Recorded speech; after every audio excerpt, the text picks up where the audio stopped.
Let's get into some Superman stuff. I think it's the first thing we're going to talk about. Let's not get too dramatic, but let's talk about it here. Let's bring it up. There's a new report here, Steph, that may clear up whether the first DC Studios movie turned a box office profit or not. Superman's box office run ended after 84 days. That's kind of mind-blowing. Less than 3 months was its entire run at the box office. However, we got a surprisingly early digital debut on August 15th, which may or may not have been to do with Peacemaker Season 2 coming out. As you can tell, I like to shop Adidas shoes there. Barely a month after The Man of Steel swooped into theaters on July 11th, the first DC Studios movie has since premiered on HBO Max, landed on 4K as well, combining 354 million from the North American box office to 260 million, 661 million rather from the international ticket sales. Its run ended with 615 million plus, makes it the highest grossing superhero movie of 2025. Right. And it's previously been reported that Superman had $225 million production budget with an additional $125 million spent on marketing. So was the reboot a hit? Well, Forbes explained in a recent financial breakdown that, quote, given that films generally split their ticket sales 50-50 with theater owners, this means that Superman's theatrical net equates to nearly $308 million. The amount, of course, does not reflect any residuals that are being paid out or other miscellaneous expenses associated with the film.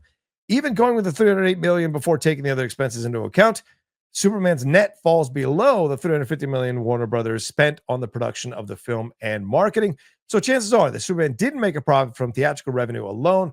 However, when various ancillary sales, merchandise, digital, and physical media sales are taken into account, not to mention HBO Max subscriptions, Superman almost certainly made money for Warner Brothers Discovery and DC Studios. Let's just stop there. And of course, it was crucially well received by the fans. So, Steph, you hear this news, you see this stuff, like, what is it? What do you take away from this?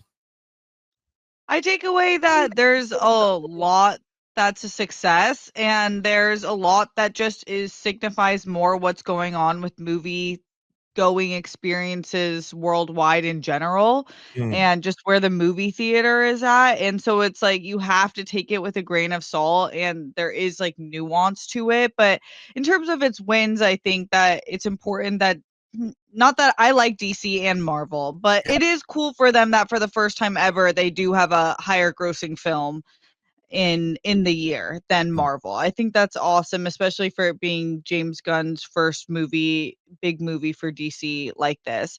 And then I do think it made a good amount, and then we're not accounting all of the ads they did too. Like, we're talking about all the marketing they spent, but how about all the marketing they got back? I'm sure it was more than that.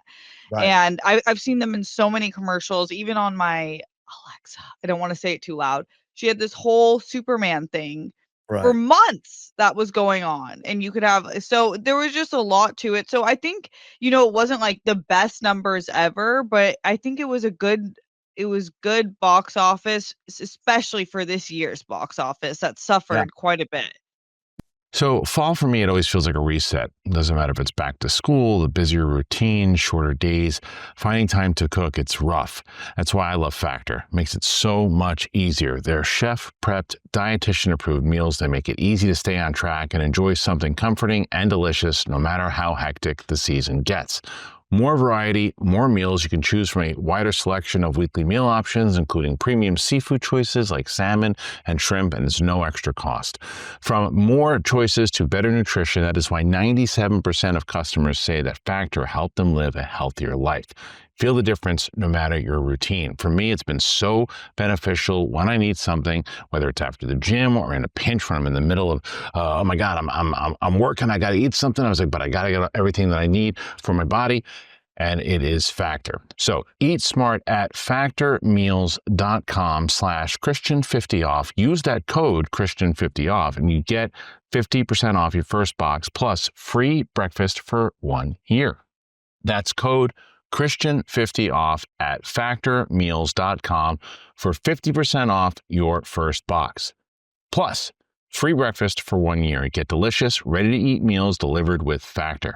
The offer is only valid for new Factor customers with the code and qualifying auto-renewing subscription purchase. Get it. You will not regret it. Yeah, I would agree with that. And the thing is, it's fascinating to me that this movie, people are so obsessed with trying to figure out, right, whether it made money or not. It's almost an irrelevant conversation by now. Not that we shouldn't talk about it as a topic on the show, because clearly Forbes, which is known for being a financial magazine and financial website, breaking down the numbers, I think it's essential. My old friend Scott Mendelson used to write for Forbes and wrote incisively about the box office and multipliers and all that stuff.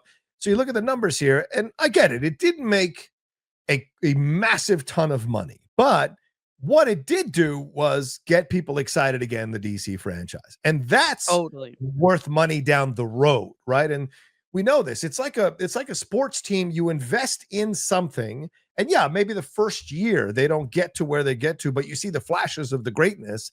And then, of course, by year 3 or 4, they're killing it. So this is a great beginning for James Gunn, even though I think it should have made a little more money. I think what they wanted to accomplish, they accomplished. And now you got people excited. Then you add in how much people enjoyed Creature Commandos, how much people are enjoying Peacemaker. We'll see what's going to happen with Supergirl and Clayface. So, yes, it didn't make as much money as maybe a lot of people would have thought it would. But in the end, it accomplished what it needed to accomplish. And I do think it's important to talk about so you have a proper assessment of the box office. But in the end, I don't think it matters to Warner Brothers one bit or not. They're going forward with the James Gunn universe either way, right? Yeah, totally. I think overall, it's so funny because I scrolled down to the comments on this article. Anytime there's like a James Gunn article, I'm scrolling 10 out of 10 times because I want to see the comments. And it is so similar to how politics are right now, where is they either hate him and no matter what the article says, they're like they just hate the guy and they just can't wait to take the negatives from the article, or they really love him and they're like, it doesn't, this kind of, to your point, where it's like it's a win either way. They're moving forward with the sequel, so it's not it didn't do $1 billion Endgame numbers, but I think it's the beginning of that. And I do think that it got enough recognition. And there was kind of this, even though it is the huge Superman franchise, it kind of had this steep hill to climb where people are like, why do I care about another Superman? And the Henry Cavill of it all is still very fresh. Everyone, including myself, liked Henry Cavill, if not loved Henry Cavill. So you're kind of like, where are they going with this? How is it going to be different? So it just was divisive from the beginning, but I think it did what it needed to do. Yeah, exactly. It did what it needed to do beyond the box office. And I think I agree. And I agree with you 100%. I love Man of Steel. I'll defend Man of Steel till my dying I like breath. Man of Steel too. Yeah. And so, yes, Cavill was hard done by the way it went down, but that's how it goes sometimes. And Warner Brothers wanted to move on from Zack Snyder, and we had multiple regime changes. And to shove a creator onto the people who are going to take over a franchise removes the independence and artistic creativity of the people who are taking over. You say to them, well, you can take over, but you have to work with these people and you have to cast this person and you have to. I think everything happened for a reason to open up for James Gunn to take over here. And that by that, I mean, he's not forced to go with Gal Gadot, because if that film had come out, the sequel during COVID, and had been a big hit, I think he would have had to have stayed with her. Flash came out, wasn't that big of a hit, got rid, so he doesn't have to stick with Ezra Miller. And Shazam and Aquaman both came out as kind of lame ducks, so he doesn't have to carry over any of the Zack Snyder stuff if he doesn't want to. It's his universe, and he should live and die by the things he creates and makes. And so in the end, it worked out as the way it's supposed to. But I think people need to get over the loss of the Snyderverse, because, and I'm a big defender of the Snyderverse, but like, it had its time. It didn't 100% work out. Terrible things happened behind the scenes with regime changes and whatever, and it just didn't work in the end. And guess what? That's okay. Just be happy you had it. Just be happy you had it. And I think too many people get caught up in what could have been and not focus on the fact that you even had it. Like, that's the important thing sometimes in life overall, Yeah. It's like Zack Snyder is a household name for many, and he's always going to be moving forward. He has like multiple franchises under his belt now. Some have done better than others, but regardless, he's a creator that most people, including myself, will be like, oh, I'll see the next Zack Snyder film. So it's like, you never want to see the person that's your favorite creator get burned. And even if he's not my favorite, I wouldn't want to see that. It's a bummer, especially as a creator, knowing like the blood, sweat, and tears you pour into the projects you're working on. But it's like the nasty business that this is. Yeah. Yeah, it's a nasty business, and it's the way it goes sometimes. And I think too many times fans want to run it like a mom and pop shop, and you can't run Warner Brothers like a mom and pop shop or Disney or any of these studios. They have boards, there's demands, there's money to be made. There's way too many things to be trying to reduce it to small approaches. And I want to clarify this. A Walker says Aquaman 2 was successful. It was not successful by the terms of the box office. It was made for $215 million plus marketing. It only made 440. That's not successful in any definition. But it was fun as hell. That movie Yeah, was right. so fun. Right, That yeah. movie was so fun. Yeah, people love those movies, and I totally get it. So yeah, it's a. But I think it also, to look at the box office, I do think, and I wonder what your thoughts on this, Steph. I do think we may be looking at really adjusting our expectations for these movies and adjusting what we anticipate will be success, defined as a success for these movies at the box office. Because yes, you've got Deadpool and Wolverine making $1.3 billion, but I think that's going to be less the norm. And I think more the 600 to 800 million is going to be the standard when you're looking at superhero box office. Now, what do you think about that? Yeah, I it's a bummer, but I do think so. It's like, because explain to me how the 20th Jurassic Park movie does better than, Fantastic Four. And it's Right. just like that's how the box office is now. It matters how the world perceives the franchise, if your movie can even be played in a certain country. Right.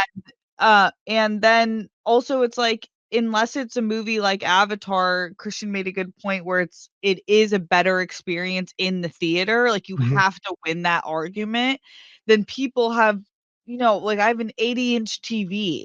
It's like people are gonna see stuff at home, they have amazing sound equipment for your house now. It's like you have to have, and I love the theater. I'm always gonna go to the theater. Part of it is I wanna see it in the beginning too, so I can be a part of the conversation with everyone. But for the average viewer, it really is like, why should I leave my house? Yeah. And that's changing the box office discussion as a whole. Like, Yeah. unless it's something like Avatar or a Jurassic Park or something like that, it's really going to be hard to break a billion. Well, they're event films. Jurassic Yeah. World, Avatar, those are event films. If they were doing 3 Avatar films a year, I think the box office numbers would go down. If they were Yeah. doing 3 Jurassic World movies a year, like Marvel does, the numbers would go completely down. Because if because I mean, look, Rebirth is not a good movie. I know a lot of people love it, whatever made its money, but like if you did 3 Rebirth type films a year, people would just eventually turn off on the franchise. Same thing with Avatar, because you have to keep spinning off, which dilutes the creativity of the people involved in it. And that eventually will end up biting you in the ass. And that is the one thing I fear about the James Gunn situation, is that he's doing so much of the DC content that it's all just kind of relying on him, that I wonder how, like, when the dam breaks of how much he's writing and creating and making and doing. And I wonder if there's going to be like a bit of a pushback from the audience eventually, if there isn't enough other stuff peppered in. Like the fact you're getting Supergirl and Clayface before you get the sequel to Superman, I think is good. But Me too. what happens after that? Will James keep going? Who's going to be doing your Batman? So there's just a lot of questions here. And I think James is going to find that he's going to have to take a little bit of a step back and do less and encourage other creators to come through. Still do his stuff occasionally, but you've got to allow for more voices in the room, and because you'll just get diluted creatively in the end. So Yeah, see. I think I've always kind of guessed that was the plan, that he would Hmm. start what the tone is Right. and then find the right writers and creators that he really respects and that he can work collaboratively with, and then kind of, be kind of more of an oversight to some, writing some, directing some. But even on Peacemaker, he didn't write every episode. So Right. there's definitely people he's leaning on, but I agree. Like, I just can't imagine the amount of projects they have coming up in the future, Yeah. Yeah. him being able to do that. Yeah. Exactly. So we'll see. We'll see.